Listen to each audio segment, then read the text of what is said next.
Welcome to the Social Engineer Podcast, the SC Etc. series. This is episode 252. I'm Chris Hadnagy, CEO and founder of Social-Engineer LLC, the Innocent Lives Foundation, and the Institute for Social Engineering. And I've been hosting this podcast since way back in 2009. As always, this episode and all of our series are sponsored by Social-Engineer LLC. Let's talk a little bit about our company here and what it is that we do. We have some really exciting new things happening as far as services go. Recently, I'm sure you've seen in the news, hopefully not in your own company, that there are nation-state attacks or really large threat actor group attacks that seem to utilize two different types of social engineering.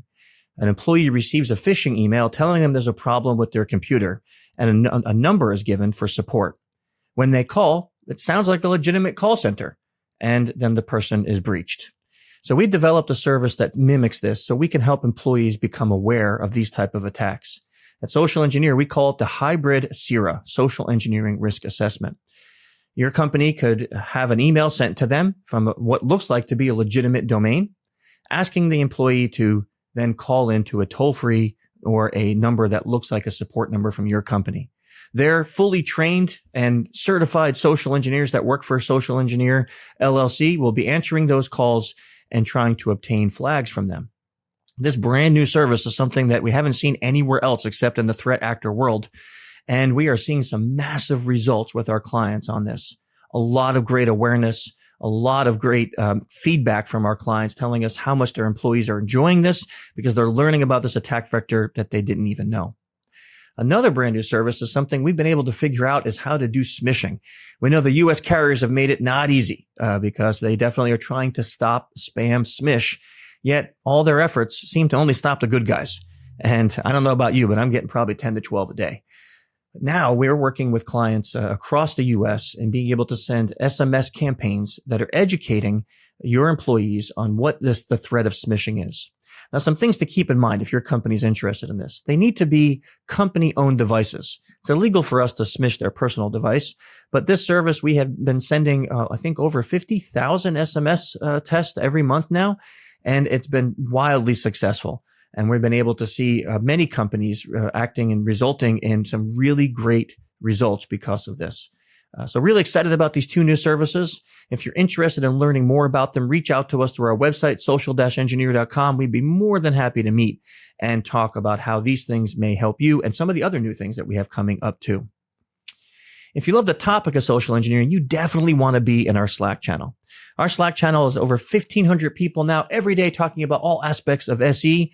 We have so much fun in there. We have Patrick is still in there bringing life, talking about all sorts of things. So if you like that guy, jump on in.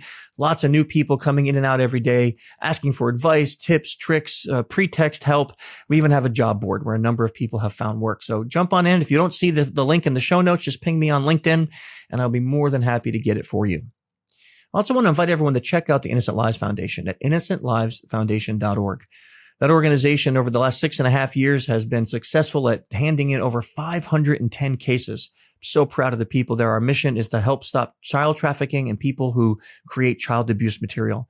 We're a non-vigilante group, which means we don't go out and interact with predators. We're not making believe we're a 13-year-old girl. We're not out there chatting with these people. No, we're using the skills that we have in InfoSec to geolocate people who want to hurt children and want to traffic children. And then we're using that knowledge to build reports and hand them into law enforcement so they can actively go and work that case and arrest those people.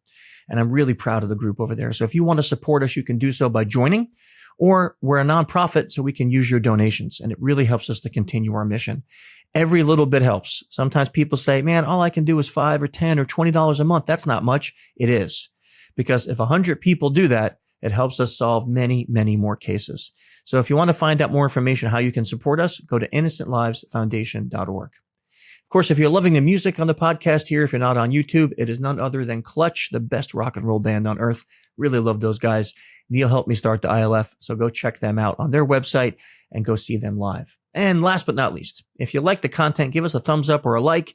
Keep sending in your ideas because we really, really enjoy hearing what you want to hear on this podcast and be more than happy to take your ideas and suggestions so we can discuss those topics. Okay, let's talk about our news that we're going to discuss this month. Of course, it's ransomware. But the first story I want to talk about is ransomware hitting healthcare. I personally remember a time when ransomware threat actor groups wouldn't attack hospitals. There was some kind of code of conduct. They wouldn't do that because kids can be in those hospitals and interrupting those services can actually hurt children. Well, it seems like the threat actor groups no longer have those morals. They've lost them. And one group in particular, as we see February 27th, Change Healthcare, which is a leading health tech organization that's owned by United Healthcare, released an official note saying their systems had been hit in a cyber attack. It was called one of the most disruptive attacks in years. It crippled pharmacies all across America, including those in hospitals. And for over 10 days, those pharmacies could not serve medications that were needed for people who were really, really sick. It's such a devastating attack because what we saw, I think recently in TechTarget, 2023 in TechTarget had listed that ransomware payments reached $1.1 billion in 2023. I just can't even think about that number. I remember reading a report about the very first ransomware attack that was on a hospital many, many years ago. The payment was $50,000. Now we're seeing that these payments are huge. Lockbit was one of the groups that are responsible for these things, and they have more than 2,000 victims, and they've collected more than $120 million in extortion. Now, let's just think about that just for a second. You have a group like Lockbit that now has $120 million in their possession. They can buy anything. They can do anything. They can hire as many people as they want and need. That's a scary proposition when we think of it, that these ransomware groups are able to really have so much power and financial freedom in order to do the things that they want and need. So when we think about this, the natural question, I don't know about you, comes up for me is, what can you do? What can you do as the consumer, or what can you do as a business if you're a CISO listening to this, that you can help your company stay protected? So I have 4 different ideas for you. And the first is education. How can you protect against something that you don't even know exists? This is a really important point because you need to understand the threats that are out there. You need to understand how to educate your people. A 20-minute CBT isn't doing it, is it? No, we've all used them. And showing somebody a 20-minute video once a year is not protecting your company from phishing, SMiShing, or impersonation. So what kind of education actually works? Well, what we call it is adversarial simulation, where we actually simulate the adversaries, but in a safe and friendly environment. When your employees know what it feels like to get a phish, a vish, or a SMish, then when it happens in the real world, it's much, much more effective and they can fight against it. With that, the second idea is policies, because not only can you have to educate, but what do you want your employees to do when they receive one of those type of attacks? We don't want them to just delete it, ignore it, not do anything, right? Even if they fall for it, we want to empower employees to know how to report these attacks, to understand how they not only report them, but how they can quickly mitigate, even if they fell for something. By having our environment for our employees to be shame and fear free, it gives them empowerment to want to save the company and report it. I've worked with a lot of companies that made employees feel really bad about reporting and even threaten their jobs if they fell for something. But those kind of policies, your employees will certainly not report things when they happen. It's a much better policy to actually work with employees as their advocate, not their adversary. But let's not put it all on the employees when it comes to policies. We also need some policies from our network teams and our security teams, like having a segregated network. Does every employee need administrative and full access to everything? No.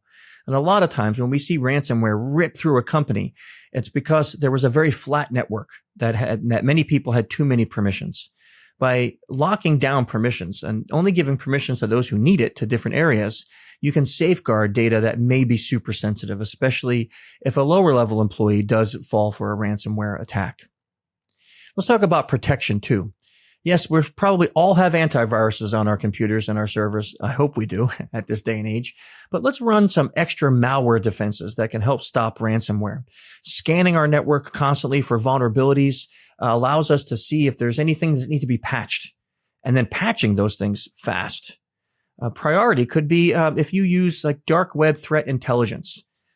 I love the idea of this because if you're using dark web threat intelligence, what you could do is using alerts, find out what the ransomware groups are focused on, right? Just a couple months ago, you would have seen clearly that ransomware groups were focused on Okta Or you would have seen that they were focused on some other types of exploits. Now, if you're looking at those type of exploits, you say, oh, my network contains an Okta server. Now that'd be a great time to prioritize patching that. So having threat intelligence can be a useful tool in protection. And then last but not least, your backup plan. The 3-2-1 approach has worked for a lot of organizations where you have 3 copies in 2 different formats and one of them must be stored offsite. But I'm going to add something to that. If your backups are not current, they're not done daily, if you have one that's a month old, 6 months old, I don't know about your organization, but if I have to live without a month of data, even a week of data, that's going to be quite costly.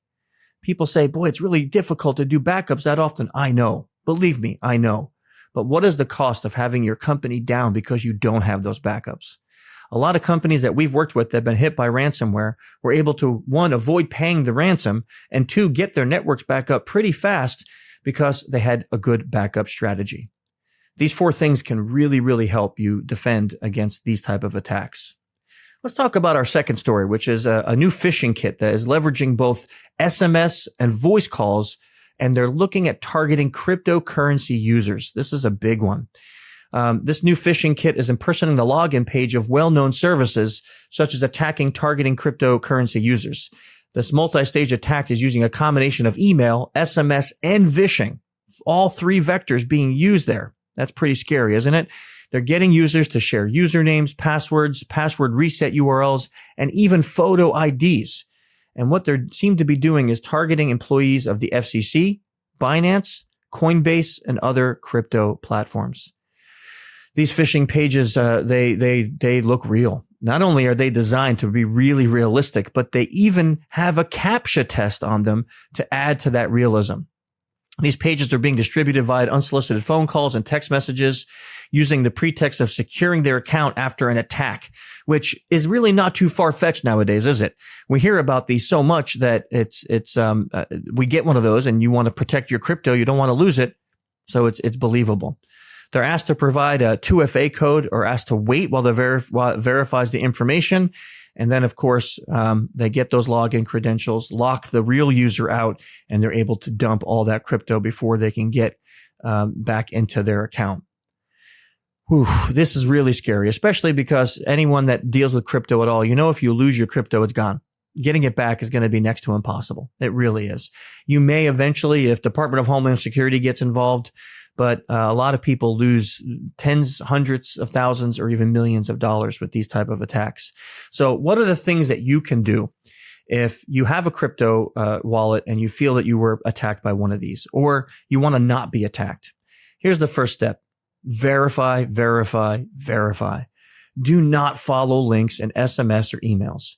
If you get an SMS saying that your account is having a problem, you go to the app, or you go to the website that you know is legitimate. You do not click that link in that email.